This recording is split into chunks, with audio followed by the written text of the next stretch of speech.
नमस्कार सर. नमस्कार.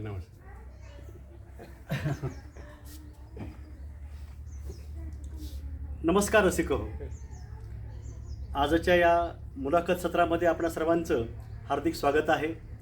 मी आहे डॉक्टर कमलाकर राऊत, अंबाजोगाई येथील योगेश्वरी नृत्य विद्यालयामध्ये शिक्षक आहे, साहित्यिक आहे. आणि तुम्हा सर्वांना ठाऊक आहे की मी स्थल महात्म्य आणि व्यक्ती महात्म्य घेऊन आपल्यापुढं येत आलेलो आहे. आता मुरुडमध्ये आलेलो आहे. याला एक खूप चांगलं औचित्य होतं, निमित्त होतं. ते म्हणजे आमच्या शाळेतील सेवानिवृत्त शिक्षक, चित्रकला शिक्षक, आदर्श चित्रकार, श्रेष्ठ असे त्याला मानवतावाद जोपासणारे समाजसेवक असं म्हणता येईल, असे आदरणीय अमृत शहाजीराव टेकाळे गुरुजी यांचा अमृत महोत्सवी वाढदिवस. हा अमृत महोत्सव होता. त्यानिमित्तानं आम्ही इथं मुरुडमध्ये आलेलो आहोत. टेकाळे सरांची बऱ्याचदा मुलाखती घेतल्या, त्यांच्याबाबत लेखही लिहिले.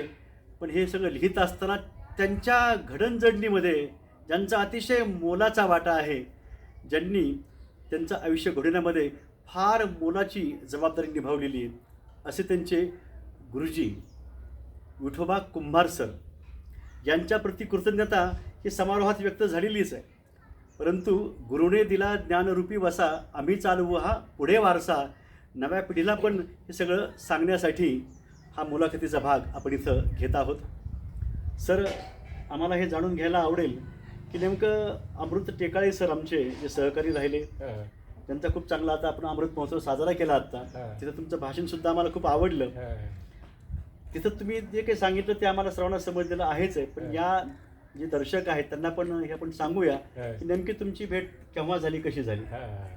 मी ह्या शाळेमध्ये 1969 16 जून 1969ला नोकरीला लागलो. आपल्या जनता विद्यामंदिरला मुरुडला. अच्छा. मुरुडला.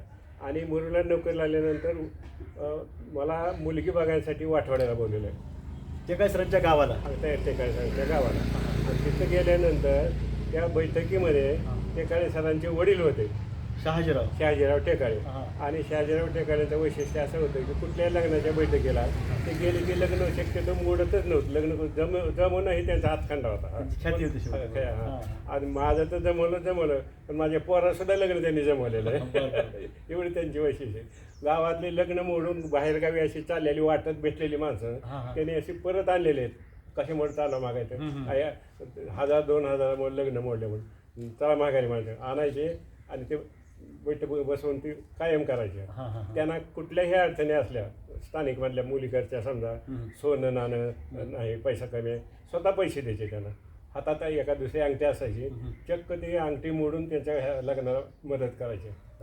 आणि त्यांची मुलंसुद्धा त्यांना कधीच असे म्हणण्यात की कशाला पैसे दिले, कोणा काय दिले. आणि त्यांच्याकडून पैसे 6 महिन्यानं, वर्षानं, 1.5 वर्षानं यायचे, तरी ते शांततेने घ्यायचे. अशी माणसं खरंच. आत्ता प्रवासामध्ये मी एक चंद्रकांत गोखले म्हणजे विक्रम गोखले यांचे वडील अशी ओळख सांगावी लागेल, ज्येष्ठ अभिनेत्री कमलाबाई गोखले यांचे चिरंजीव, ज्यांची आम्ही मुलाखत पुण्यामध्ये घेतली होती. ती आठवण मला यासाठी झाली की त्यांनी काही असा कृतज्ञता निधी आपल्या बँकेत त्यांनी जमा करून ठेवला होता. आणि जे सैनिक देशासाठी लढत आहेत त्यांच्या कुटुंबियांसाठी ती मदत ते देत असायचे. त्यांचं सामाजिक कार्य सुरू होतं, पण जेव्हा त्यांचा निधी त्यांच्या कमी होऊ लागला आणि मदत जास्त द्यावीशी वाटू लागली, त्यावेळेस त्यांनी काय केलं असेल, चंद्रकांत गोखले ख्यातकीर्त असे अभिनेते, त्यांनी जेवण आपलं 2 वेळेसऐवजी 1 वेळेस केलं होतं शेवटच्या काळामध्ये. अशी माणसं येतील. आणि तुम्ही आता शहाजीराव यांच्याबद्दल सांगितलं, म्हणजे हा समान धागा इथं दिसतो आहे. आणि मग तिथं त्यावेळेस टेकाळे सर तर खूप लहान असतील ना. मी घरी मुलगी पाहिली, पसंती झाली, लग्न जमलं. आणि वडील तिथं बैठकीला त्यांचे होते, शहाजीराव टेकाळे गुरुजींचे. त्यांनी सांगितलं आता चहाला आहे आमच्या घरात. वाटत इकडं मुरुडला येताना वाटतच घर होतं त्यांचं. चहा घ्यायला गेल्यानंतर मग टेकाळे गुरुजी त्यावेळेला 17-18 वर्षाचे, 16-17 वर्षाचे असतील. आणि माझं वय 24-25, मी नवी. आणि मग ते चहा घेऊन आले. चहा घेऊन आल्यानंतर मी सहज विचारलं, काय करतो रे तो? तो म्हणला, मागच्या वर्षी मला सराव परीक्षेला मार्क कमी पडले 10वीच्या, त्याच्यामुळे माझा फॉर्म भरला नाही. मी 1 वर्ष झालं शेती करतो म्हणला. शेती करतो म्हणल्यानंतर मला वाटलं तुला, पण म्हणलं माझी चित्रकला चांगली आहे. मग कुठेही वही म्हणलं.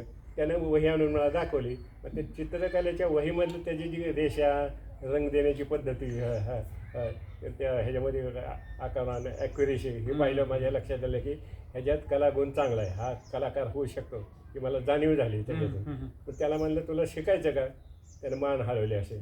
वडील अज्ञानी थोडं जुन्या विचाराचे एकत्र कुटुंब तिने असा हात आलेला, आमची मुलं शिकणार नाहीत गुरुजी, आमची मुलं गुरुच राखणार. मला पूर्ण आठवते अजून ते म्हणलं. ते म्हणलं दादा असू द्या, आपण ह्याला शिकवायचं, पण नापास झालं की पुन्हा घरी बसू. जोपर्यंत पास होईल तोपर्यंत आपण शिकवू ना. मग त्याच्यावरती तयार झाले थोडं. त्याला म्हणलं या आता जूनपासून, मी उन्हाळ्याच्या सुट्टीच्या अगोदर गेलो होतो. जूनपासून ये म्हणलं शाळेमध्ये. जूनपासून तू 10वीला आला शाळेला. आणि माझी मंडळी त्यावेळेला नर्सिंगच्या कोर्सला औरंगाबादला होती. अच्छा, बरं. 3.5 वर्षाचा कोर्स होता, 2 वर्ष संपले होते, 1.5 वर्ष राहिला होता तिचा. मला कोणते पाचनं जोडीदार पाहिजे होता, खोली सोबत एका दोघं. आम्ही दोघंजण तिथे राहिलो एका खोलीमध्ये. कुठे इथं मुरुडला. 2 खानाची खोली होती, ते 5 रुपये भाडं आणि जुनं माळवत होतं. स्वयंपाकाचं कसं स्वयंपाकाचं हातानं आम्ही करायचं. त्या काळामध्ये हायब्रिड पिकायचे जास्त. हायब्रिडचं पीक आणि असायचं. मग हातानं आम्ही, माझ्याकडे पितळी स्टोव होता. बरं. आणि त्या पितळी स्टोव वातीच्या स्टोववर स्वयंपाक करायचा आणि आपलं खात बसायचं. बरं. खूप चांगली गोष्ट आहे सर. आणखीन एक सांगितलं पाहिजे, अभिनव चित्रशाळा जी आहे नांदेडला आहे. तुमचं शिक्षण नेमकं कुठं झालेलं आहे सर? माझं शिक्षण आता कोकणामध्ये मालवणला झालं. कोणत्या कॉलेजला? मालवणला चित्रकला महाविद्यालय मालवण. कुणाचं सर ते? ते कुडाळकर हॉस्पिटल, कुडाळकर डॉक्टर मला त्यांच्या ह्याच्यामध्ये. बरं. जुनी स्थापना असेल. फार. आता माझ्या शिक्षणाचं जर हे केलं, बारकाने विचार केला, सांगा ना सर. 7वीपर्यंत गावात शाळा होती. तोपर्यंत 7वीपर्यंत मी शिकलो. गाव आपलं चिकारड्याला. बार्शीजवळ चिकारडा. आणि ते 7वी झाल्यानंतर 8वीला शिकायला जायला पैसा नाही बाहेर गावी. मग घरीच आपलं वडिलाला कुंभारकीचं काम करू लागायचं, मदत करू लागायचं. तशी 3 वर्ष गेली. मग त्या 3 वर्षामध्ये गुरं राखणं, 1 रुपयाला मजुरी, बायामध्ये खुरपायला जाणं. बंडिंग होती त्या काळामध्ये चालू. बंडिंगचे खड्डे खोदायचे.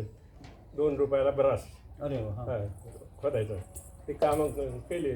3 वर्षानंतर गावामध्ये हायस्कूल निघालं नवीन. जिल्हा परिषद नाही का, प्रायव्हेट हायस्कूल निघाल्यानंतर तरी सुद्धा वडिलांना वाटायला मुलगा हाताखाली कामाला आला. त्याच्यामुळे आम्ही घरी काम करू लागलो वडिलांना. पण शाळेला गरज होती मुलांची नवीन असल्यामुळे. तिथले हेडमास्टर चालले घरी, तुला शिकायचं का, ये की शाळेमध्ये. काय म्हणलं, पैसे अडचण आहेत, आर्थिक अडचणी वगैरे. तू काय कर म्हणजे, तुझ्या वडिलाला कुंड्या द्यायला सांग म्हणजे, फुलझाडं लावायला. शाळेतून तुला वह्या पुस्तकं काय द्यायचं ते देता. मग मी शाळेला 10वीला 8वीपासून शिकायला लागलो. 3 वर्ष झाल्यानंतर आता पुढे शिकायला जायचं म्हणजे पुन्हा आणखी पंचायत, पैसे नाहीत बाहेरगावी. पुन्हा 3 वर्ष अजून घरी. मग 3 वर्षानंतर त्या एकंदर 6 वर्ष गेली. पुन्हा 10वीपर्यंत माझा एक मराठीचा मित्र होता. त्या मित्रानं मला मदत केली, एक दगडाप्पा रामभाऊ सोने म्हणणारा. आणि मग मी शिकायला मालवणला गेलो कोकणामध्ये. त्या काळामध्ये ह्या कोर्सला अशी होती की पद्धत की ट्रेनिंग संपल्याबरोबर नोकरी मिळायची. DTC म्हणायचे का? DTC drawing teacher certificate. ATD पुन्हा झालं का? नंतर 70 नंतर ATD झालं. 70 नंतर DTCचं ड्रॉइंग टीचर सर्टिफिकेटचं ATD झालं. आपलं BTC प्राथमिक शिक्षक होते ना, BTC त्याचं झालं DED. आणि BTचं BED झालं. एकाहत्तरलाही तिन्ही फरक शैक्षणिक बरेच झाले. बरोबर. आणि मग तिकडे जाऊन पास होऊन आलो मी. पास होऊन आलो की ते इन्स्टिट्यूटला मी एकटाच होतो तिथे मुरुडला. कोण होते? 69ला. एक माहितीसाठी सर सांगतोय, मी ज्या संस्थेमध्ये आहे योगेश्वरी नृत्य विद्यालय अंबाजोगाई, आमच्या शाळेची स्थापना जी आहे ती कृष्णराव चौसाळकर, सदाशिवराव जोशी यांनी केली 1917ला. नंतर पुन्हा हायस्कूलचे वर्ग उघडले स्वामी रामानंद तीर्थ कर्मयोगी. आणि पुन्हा बाबासाहेब परांजपे, इतर पुन्हा महामानव ज्येष्ठ विभूती संस्थेमध्ये येत गेल्या. पण बाबासाहेब परांजपे यांचा जसा त्यामध्ये मोलाचा वाटा योगेश्वरी संस्थेच्या वाटचालीमध्ये आहे, घडणजडणीमध्ये आहे.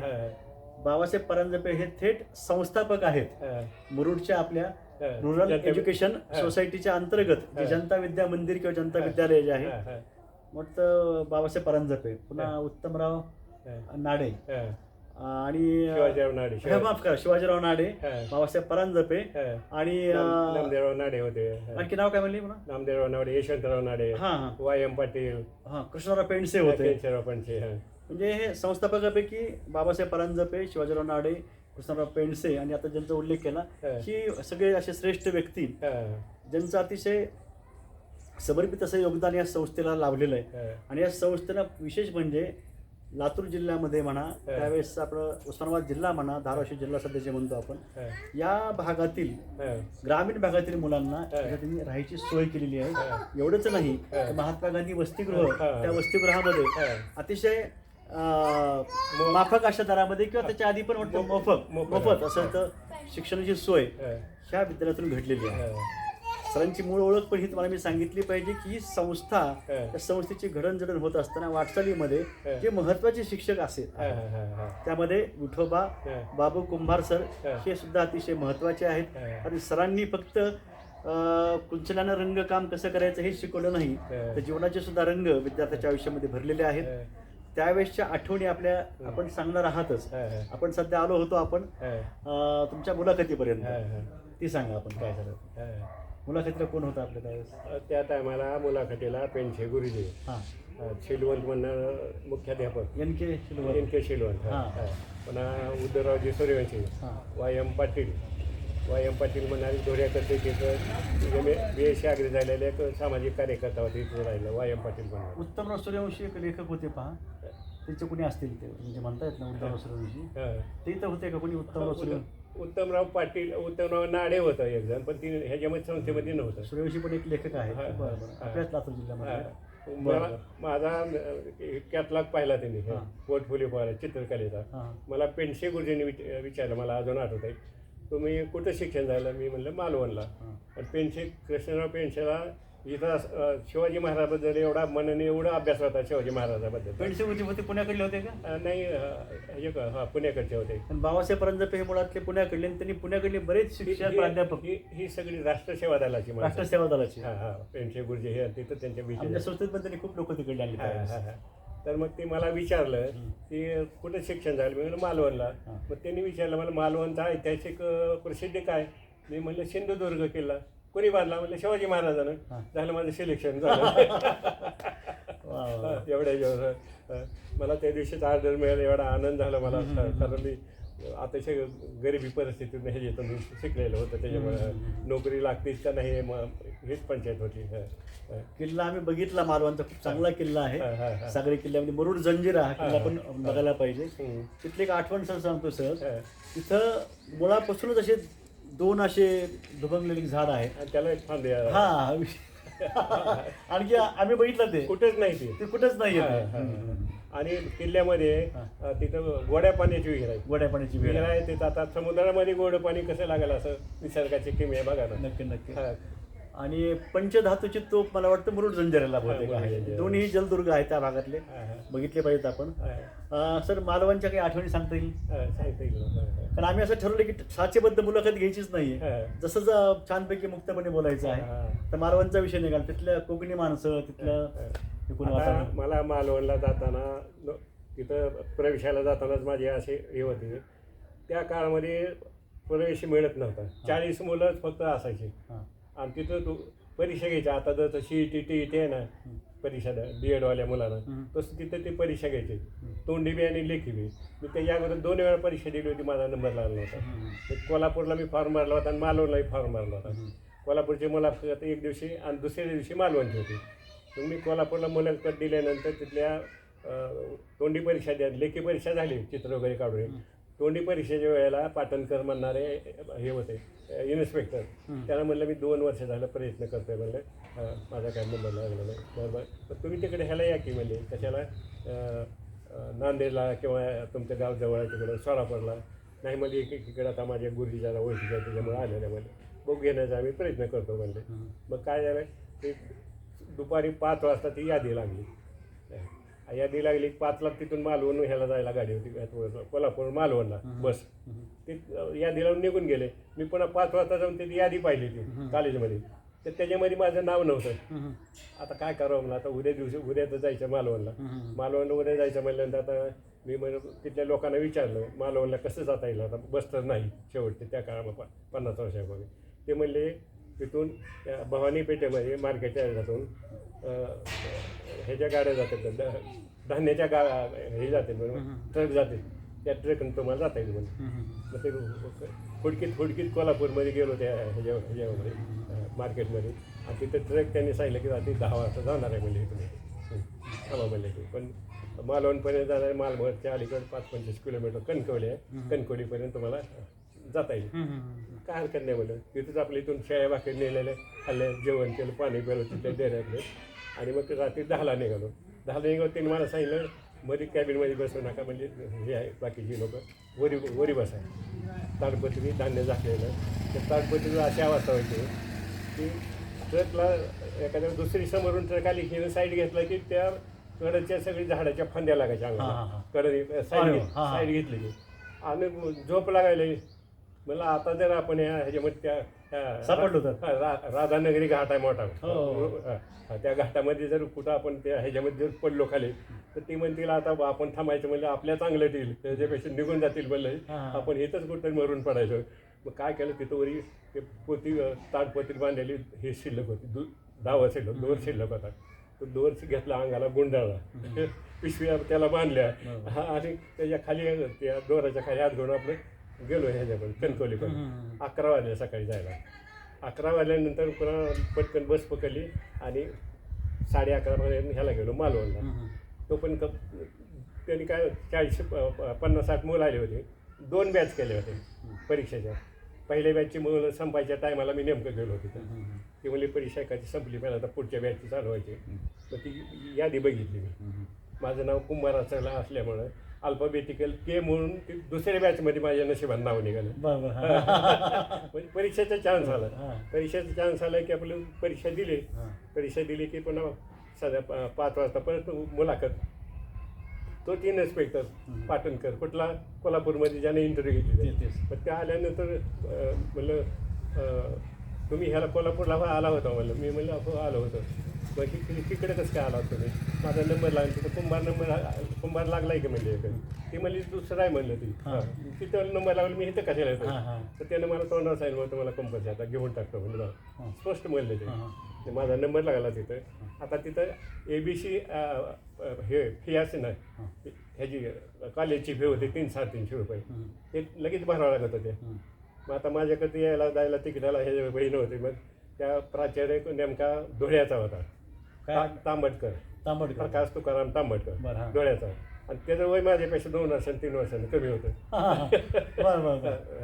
नवीन ह्याच्यामध्ये लागल्या होता. आणि मग त्यांना भेटलो मी, असं साहेब म्हणला सर. मग त्याला काय वाटलं मराठवाड्यातलं आणि ती विदर्भाकडचा असल्यामुळे तो ह्याच्याकडचा होता, औरंगाबादकर धुळ्याकडचा.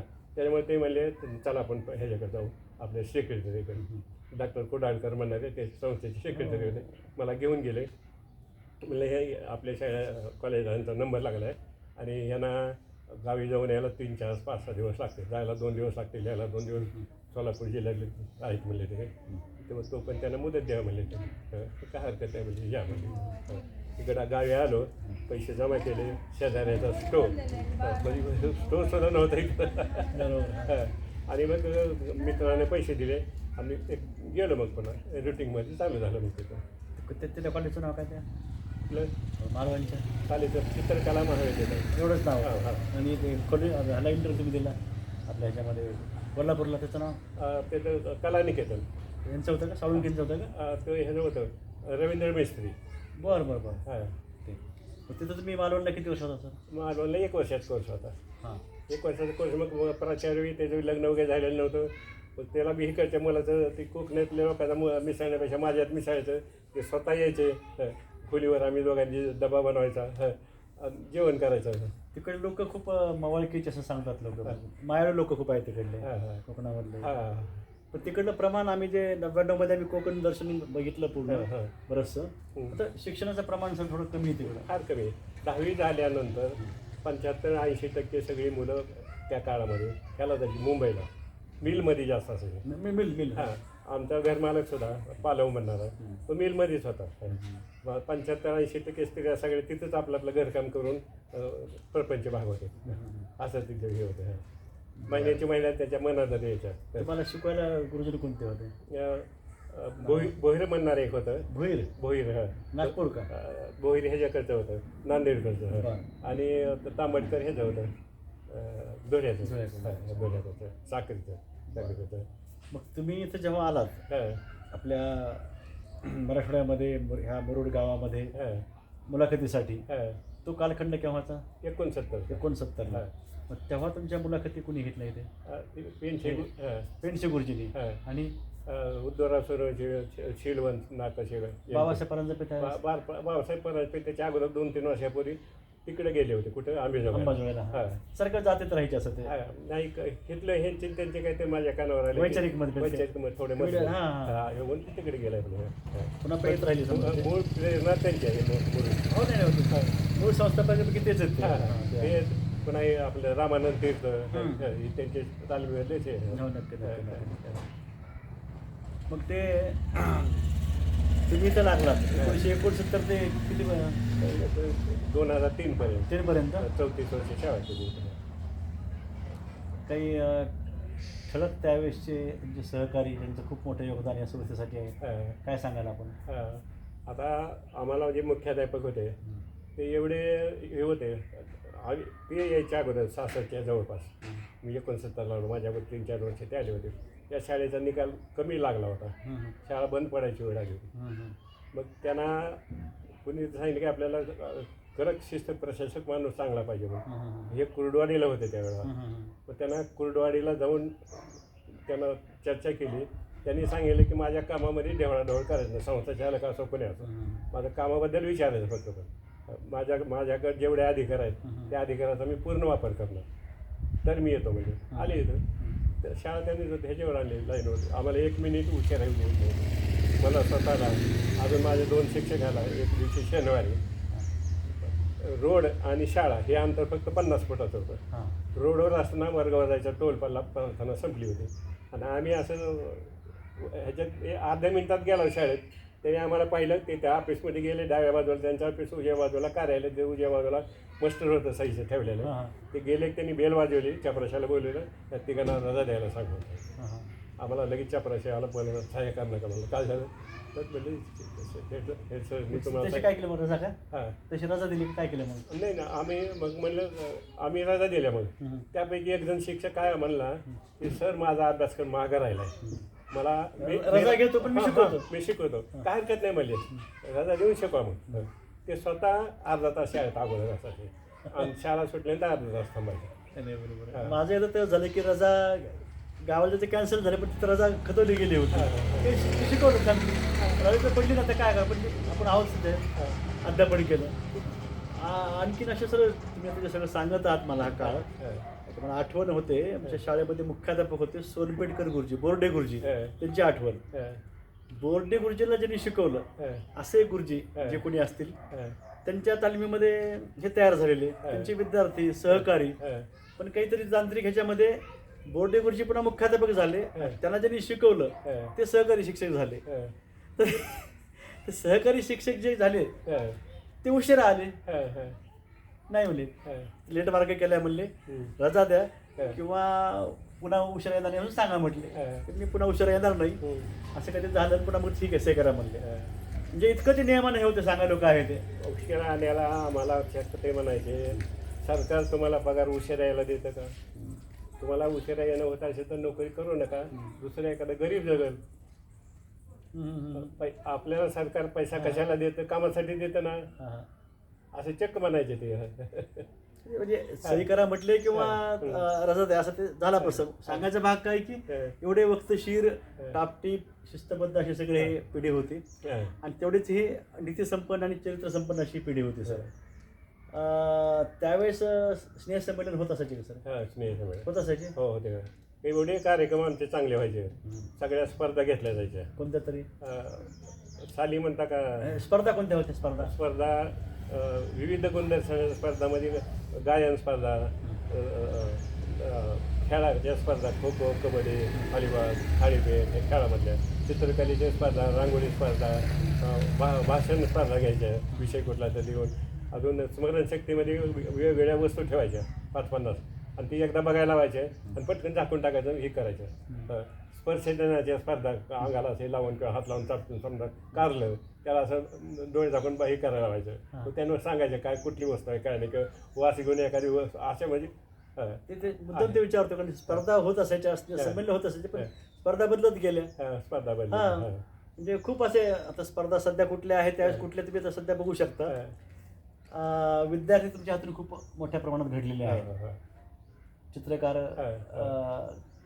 काय सांगाल त्याबद्दल कोणते विद्यार्थी आता त्याच्यापैकी आता सध्या नांदेड चित्रकला महाविद्यालय आहे तिथं प्राचार्य म्हणून मुरुडचा मुलगा कांबळे म्हणणारा नाव कांबळे आणि ह्याला अभिनव चित्रकला विद्यालय पुण्याचं प्रसिद्ध गव्हर्नमेंट तिथं बळवंत म्हणणारा प्राचार्य मुरुडचा आहे.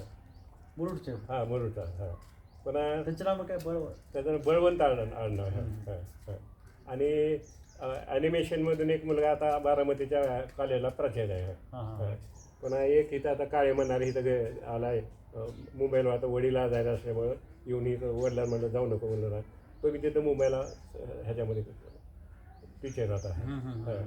पुन्हा इथं लांडगे म्हणणारा तर तो काही दिवस सर्व्हिसला होता त्याला जेला पण हिला परिस्थिती म्हणून त्यांना आता इथं संस्था करून हित आहे. चित्रकला 10-20 शिक्षक भेटले माझ्या हातून. म्हणजे चित्रकला असंख्यानं शिकवली पण ठळक नाव असेल तर सांगताय त्याच्यामध्ये. आणखी काही आठवणी सर असतील काही सांगा. वर्गामध्ये शिकवताना एखाद्या विद्यार्थ्याची जर चित्रकला जर मुलीची जर चांगली वाटली मला त्या काळामध्ये चित्रकलेला लोकांना जास्त माहिती नसल्यामुळे कमीपणा वाटायचा चित्रकला परीक्षेमध्ये चिल्लर वाटायचं. पण त्यांना माहिती नव्हतं ना तर चित्रकला परीक्षेचा इंटरव्ह्यू जर मुलगा पास झाला तर त्याला इंजिनिअरिंगला मेडिकलला त्याची टक्केवारी धरली जाते 2% वाढवली जाते.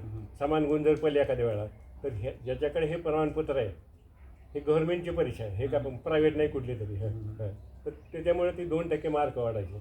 आणि काही मुलीला जर चांगलं वर्गात झालं तर त्याला सांगायचं तू परीक्षेला बस नको वडील नको म्हणतात हे म्हणतात असं जर म्हणलं तर मी स्वतः त्यांच्या घरी जाऊन सांगायचं समजून सांगायचं. समजा एखादा गरीब असला सर आता फी भरायला पैसे नाही तर मी द्यायचे त्यांना.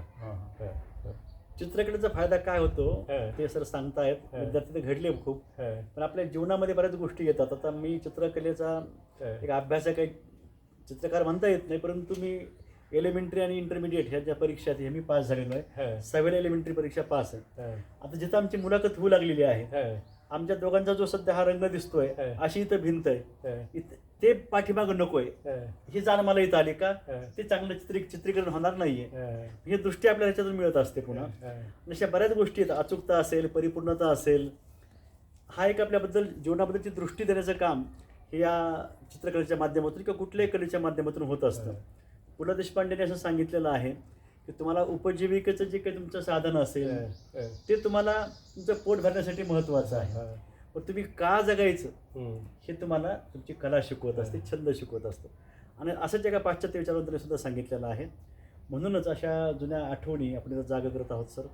त्यावेळेसचे विषय जे आहेत ते आपण काय सांगाल कोणते होते आताचे विषय आणि त्यावेळेसचे विषय चित्रकलेमधले मुक्त हस्त चित्र असेल त्यावेळेस सगळे होते विषय हे होते स्मरणचित्र मेमरी डिझाईन संकल्पचित्र नेचर होतं निसर्गाचं त्याचं रंग काही करणं.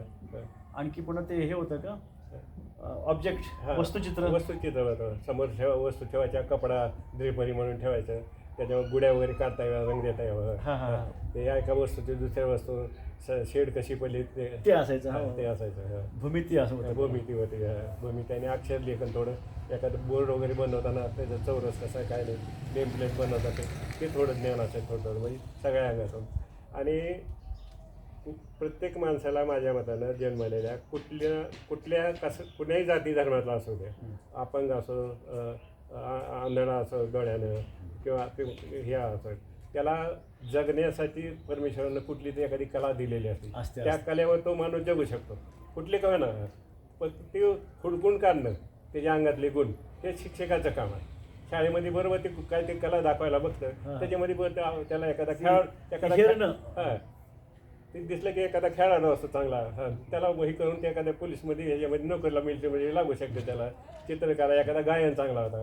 माझ्या काळात मला आठवत आहे मेनको देळमाना एक गरीब लोकांना पोरगा एकदम कधीच न बोलणारा काय करणारा पण विविध गुणदर्शनाचा कार्यक्रम शाळेमध्ये घेतला त्याच्यामुळे त्यानं भारूड असं म्हणून दाखवलं कधी न बोलणार उड्या मार अगं काय तू चावाला ते भारूड होतं अगं काय मला त्यावेळेस व्यक्त झाला पूर्णपणे. ते मोकळ्या मनानं हे केलं तर लोकांनी टाळ्या वाजवल्या सगळ्या. सर मला आठवण झाली सहज आता म्हणजे मी माझ्या पण यासाठी सांगतो की वेगवेगळ्या तऱ्हेने आपल्याला मुलाखती रंगतदार करणं अधिक संदर्भ सांगणं हा भाग आहे. बाबा आमटे यांची मुलाखत आम्ही 1998 मध्ये विदर्भ दर्शन दिवस घेतली. त्या मुलाखतीच्या शेवटी आम्ही बाबांना म्हटलं की आम्ही शिक्षक आहोत आम्हाला काही संदेश द्या. बाबा असे बायपास ऑपरेशन झाल्यामध्ये असं बोलू शकले नाही आम्हाला लिहून घ्या म्हटले. कोंडलेल्या जाणीवांचा पक्षी ज्यातून मुक्त होतो तेच खरे शिक्षण आणि त्यासाठी व्यथेची आज असणारी शिक्षक हवी. असे शिक्षक आपल्याला सध्या या निमित्तानं भेटत आहेत. चांगली गोष्ट आहे सर. आता तुमच्या कौटुंबिक ज्या गोष्टी त्या पण मला खूप आवडल्या कारण मुली खूप चांगल्या आपण घडवल्या. आपली कन्या ज्या सध्या शिक्षणाधिकारी नागपूरला आहेत आणि त्यांचं खूप अतिशय प्रभावी असं त्यांचं व्याख्यान झालं आणि समयोचित त्यांचं भाषण झालं. आत्ता अमृत शहाजीराव टेकाळे सर जे यांचे विद्यार्थी आहेत आणि त्या सरांचा मी सहकारी योगेश्वरी शाळेतला ज्यांनी शिवजागर प्रतिष्ठानच्या माध्यमातून असंख्य आदर्श मातांचा सन्मान केलेला आहे गोरगरीब विद्यार्थ्यांना मदत केलेली आहे आणि असंख्य चित्रकार घडविले असे अमृत टेकाळे सर यांच्या अमृत महोत्सवी समारोहामध्ये सरांनी आपल्या गुरुचा सन्मान केला. ते पाहून आम्ही भारावून गेलो. आमच्या डोळ्यामध्ये आनंदाश्रू आले आणि त्या कार्यक्रमामध्ये आपल्या सुकन्येनं खूप चांगलं असं भाषण केलं त्यांच्याबद्दल. आणि आपल्या इतर ज्या मुली आहेत त्यांच्याबद्दल आपण काय सांगाल शिक्षण कसं म्हणजे आमच्या मुलीबद्दल इथं आमच्या शाळेमध्ये मुळात एवढी स्ट्रिक्ट शाळा शिस्त होती की आमची मुलं संस्था चालकाची मुलंसुद्धा 5वी 6वी 7वी 10वीपर्यंत म्हणजे जी बोर्ड परीक्षा नसते आमच्या हातात सगळा अधिकार असतो पास आपण परीक्षा घेतल्यानंतर तर तिथं सुद्धा नापास झालेलं कुणी झगडावर घेत नव्हतं. संस्थाचालक सुद्धा म्हणजे आमच्या शाळा काय काय संस्थाचालक असे असते की शाळा आमची आणि पोरं बी नापास आमचीच का असे काय संस्थाचालक विचारते आणि आमची सुद्धा मुलं नापास व्हायची त्याच्यामध्ये पण झगडावर. त्याच्यामुळे शाळेचा निकाल हा 50 ते 7 दरम्यान असायचा पण 75% मुलं डिस्ट्रिक्शनमध्ये असायचे 75%च्या पुढे. बोर्डामध्ये पहिला दुसरा आलेली पोरं हे शाळेमधली लातूरला ज्या वेळेला बसवेश्वर कॉलेज आणि शाहू कॉलेज निघाले त्यावेळेला तिथले प्राध्यापक कावळे सर जे चिंचोलीचे होते ते इकडे शिकाय होते. बसवेश्वरला तेळे म्हणणारा एक इकडचा डाव्याचा तिथं मुरुडला शिकायला होता बसलं धनेगाव तेळे म्हणणारा तिथं शिकायला होता. त्याच्या मामाचं गाव आठवडा होता तिथं शिकायला होतं. तर ते काल्यानंतर त्यांना मुलं पाहिजे होती इथं यायची प्राचार्याने पाठवायचं मुरुडच्या शाळेवर जावा मुरुडची मुलं चांगले. आमच्या शाळेत आम्ही विद्यार्थी असताना येत असायचे 10वीला मुलं गुणवंत व्हायचे मग ते सर्व ते सत्कारासाठी ते येणं सांगणं सगळं त्यावेळेस केलेलं शाहू कॉलेजनं. मग तिथं येऊन आमच्या स्टाफ रूममध्ये बसायचे आणि विचारायचे ना हेडमास्टरला यांना त्यांना आम्हाला किंवा तुमच्या पहिले 5 मुलं आमच्याकडे आम्ही त्याचं हे करतो ह्या पुस्तकं काय गरीब असेल त्याची सोय करतो फुकट त्याचं हे करायचं. मग आम्ही मग त्यांना ती मुलं द्यायची त्यांच्याकडे घातलेली मुलं डॉक्टर इंजिनियर झाले आमच्याकडे. आता सुद्धा 75% मुलं डॉक्टर त्या काळामधली एवढी मुलं डॉक्टर इंजिनियर झाली. तुमचे किती तुम्हाला मुलं मुली सर? मला 3 मुली आणि 1 मुलगा. बरं. आता पहिल्या मुलगी BEdला पाठवली. BEdला लगेच नोकरी मिळाली. त्या काळामध्ये कसं होतं 10 वर्ष शंकरराव चव्हाणनं 0 बजेट म्हणून नोकर भरलाच नव्हता. त्या 10 वर्षाच्या रिटायरमेंट झालेली लोक 10 वर्षामध्ये वाढलेली लोक पुन्हा म्हणजे विद्यार्थी वाढलेले ती संख्या वाढली. नेमकं मी BEd करून मुलीला हे व्हायला लागलीच पटपट ती झाली की दुसरीला पाठवलं लगेच तिसरीला पाठवलं आणि मुलाला इंजिनिअरिंगला औरंगाबादला पाठवलं. मग हे BEd झालं त्यांना नोकरी मिळाली. मला 4-2 शिक्षक काय म्हणले वा तुम्ही त्याकडे पैसा होता खर्च करू शकता मग तुम्ही एखादा मुलीला डॉक्टर इंजिनिअरला का दिलं नाही. मग मी म्हणलं आता मुलगी शिक्षकी पेशातली आणि तो जर डॉक्टर असाय तर दोघाच्या वेगवेगळं पडतं त्या वेगवेगळ्या ह्याच्यामध्ये एकमेकाचं सहजीवन व्यवस्थित जातं आहे नाही जातं आहे शिक्षक दोन्ही शिक्षक असले तर सुट्ट्या एकच येते, बाहेरगाव फिरायला जाणं ह्याला त्याला. एकाच ह्याच्यामध्ये. आणि शिक्षकी पेशातले एक माझं मत आहे की 75-80% मुलं त्याच्या मुलं बाळ व्यवस्थित लाईनला आहेत. बाकीच्याची तेवढी माझ्या मताने माझं म्हणणं किंवा समव्यावसायिक असावे, म्हणजे पती पत्नीचं शक्यतो क्षेत्र हे एकच असावं. समजूतदारपणासाठी पण होतं गोष्टी, सहजीवनासाठी पण महत्त्वाचं आहे, मुलं घडवण्यासाठी पण महत्त्वाचं आहे, सगळंच. आणि माझं उदाहरण द्यायचं झालं तर माझी मंडळी आरोग्य खात्यामध्ये होती. तिला योगागानं इथले तिथं हिवायला ट्रेनिंग संपायला आणि इथल्या तुझ्या पोस्टची जागा सिस्टरची बदली व्हायला गाठ पडली. मी त्याचा बरोबर फायदा घेऊन वरिष्ठ अधिकाऱ्याला भेटून दिला, तिची अपॉइंटमेंट तिथं मिळवून घेतली. रत्नापा कुंभाराचा मी पत्र आणलं होतं त्या काळामध्ये. मला रत्नापा कुंभार म्हणजे एक आदर्श आमदार, आदर्श राज्यमंत्री, फार मोठे मोठे कोल्हापूरचे होते ते. इचलकरी हातकरण. तर मग इथंही झाल्यानंतर ते काम एवढं चांगलं माझ्या मी ओळखी. तिथं बी शिक्षण पहिलं इथं झालं होतं. कुंभार बहुतेक घ्यायचे होते, काँग्रेस होते का ते? रत्नापा कुंभार काँग्रेस, काँग्रेसचे. तर तिथं अपॉइंटमेंट रिटायरमेंट इथं एका ठिकाणी नको आहे, गव्हर्नमेंटची नको, कुठंच अशी केस नसावी. कारण काम एवढं चांगलं असायचं तिथं. 34 वर्षाच्या सेवेमध्ये 25 वर्ष ती प्रथम आली जिल्ह्यामध्ये. त्याच्यामुळे आरोग्य अधिकारी सुद्धा ऑफिसला गेल्यानंतर त्यांना सन्मानानं डॉक्टरपेक्षा त्याला जवळ या म्हणायचे.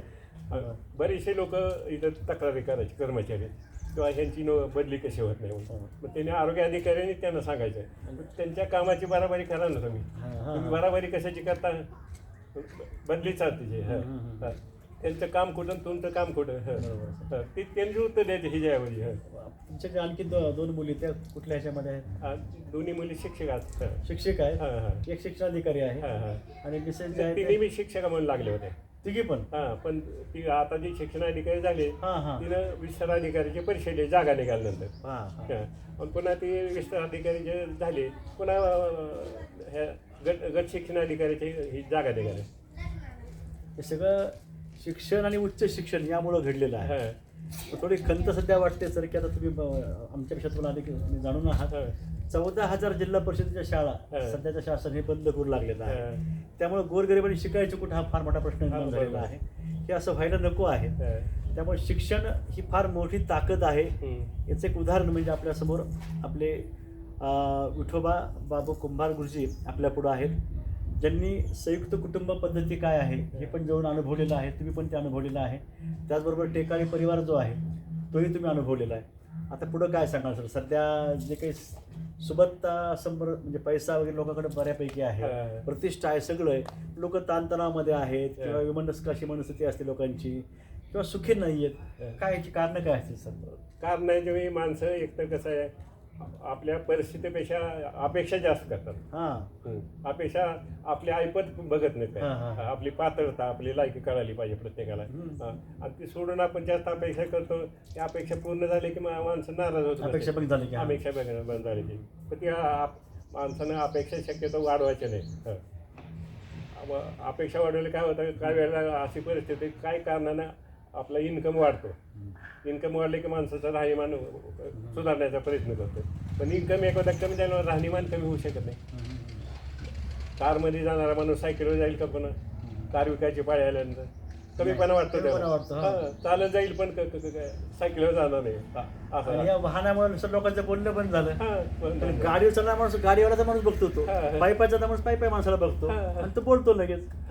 हा भाग आहे त्यामध्ये. त्यामुळं संयुक्त कुटुंब पद्धतीचे खूप फायदे आहेत. सुख दुःखामध्ये एकमेकांच्या सोबत राहतो आपण. कित्येकांनी अशी उदाहरणं आहेत, असंख्य उदाहरणं आहेत की जवळच्या नात्यातील व्यक्तींनी शिक्षण त्यांचं केलेलं आहे. कारण वडील फार शिकलेले नाही आहेत, शेती आहे गावाकडं, चुलता कुठतरी आहे शहरामध्ये, त्यासोबत मुलं जात आहेत, शिकत आहेत, आणखी पण नातेवाईक आहे. हा भाग इथं खूप महत्त्वाचा आहे. आणि आपल्या इच्छा गरजा आणि मन यांना आपण लगाम घालायला शिकलं पाहिजे, शाकाहार करायला पाहिजे, सदाचार करायला पाहिजे, निर्व्यसनी असलं पाहिजे, असं बरंच काही सगळं सांगता येईल. आम्ही खूप वेगवेगळ्या तऱ्हेनं आमची मगापासून आमची मुलाखत सरांची सुरू आहे. त्यातला फक्त काहीसा भाग आपल्या इथं जो महत्त्वाचा अधिक वाटतोय तो आणलेला आहे.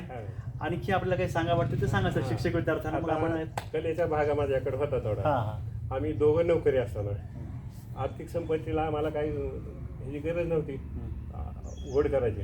तरी पण रिकाम बसण्यापेक्षा मी गणपतीचा व्यवसाय करीत होतो.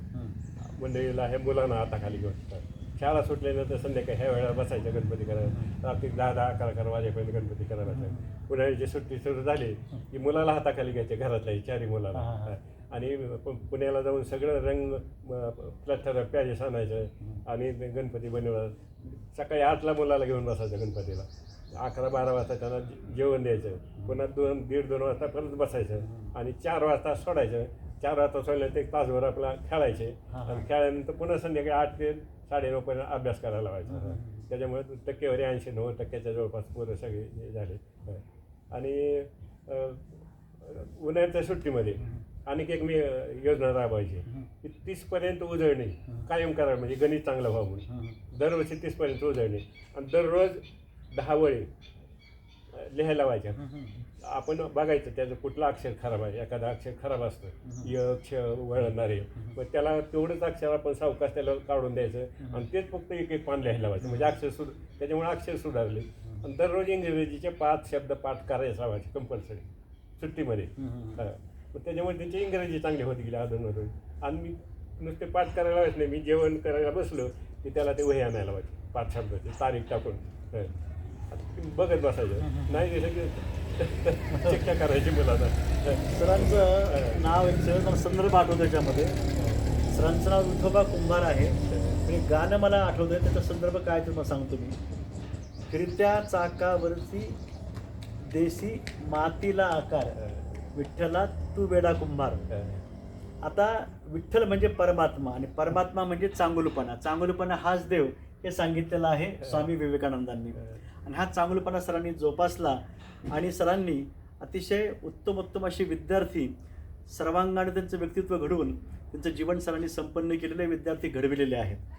म्हणूनच आपण सरांच्या जीवनातून वक्तशीरपणा असेल, शिस्त असेल, चांगुलपणा असेल, सामाजिक बांधिलकी असेल, प्रोत्साहन असेल, श्रमनिष्ठा असेल, अशी कितीतरी नीतिमूल्य आपल्या जीवनामध्ये आली पाहिजेत. हे आपण शिकलं पाहिजे. सरांचा जीवन प्रवास आपण असाच आपण जाणून घेऊया. सरांशी आपण बोलत राहूया. आपल्या भागामध्ये असे बरेच गुरुजी आहेत अजून भेटलं पाहिजे आपण. त्यासाठीच तर हा अट्टहास आहे.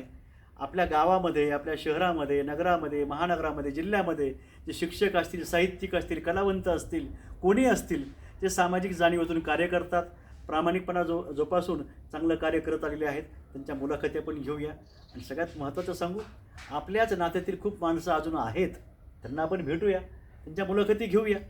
ही आमची जबाबदारी आहे. कृतज्ञता हे मूल्य हे नव्या पिढीला सांगण्याचा हा अट्टहास मी करतो आहे. सर, आपण खूप भरभरून बोलत आहात. आणखी काही सांगायचं राहिलं तर सांगा. तुमचे पहिल्यांदा मी आभार मानतो. रसिको, तुम्हाला मी विनंती करतोय, कृपया आपण हे सगळे व्हिडिओज हे कृपया बघत चला. महामानवाबाबतचे गीत आहेत ते बघत चला. स्थल महात्म्य, व्यक्ती महात्म्य बघत चला. आणि गुरुने दिला ज्ञानरूपी वसा, आम्ही चालवू हा पुढे वारसा, हे डोक्यात घेऊन आपण पुढे चालूया. सर, शेवटी जे काही म्हणतील त्यानंतर आपण हा समारोप इथं करायचा आहे. आता आम्हाला 4 अपत्य आहेत. 3 मुलं आणि 4 मुलं. प्रत्येकाला पहिली मुलगी आणि दुसरी मुलं आहेत. मी एकटाच आमच्या कुटुंबामध्ये शिकलो. मी शिकल्यामुळं मी माझ्या भावाच्या मुलालाही शिकवलं, त्याला इंजिनियर केलं. पुन्हा धाकटा भाऊ होता, त्याला शिकविलं. तो पुन्हा पोलिसमध्ये लागला, पोलिसमधून प्रमोशन PSI झाला. PSI नंतर अधीक्षक झाला. त्याच्या मुलीला आणून इथं शिकवलं मुलाला.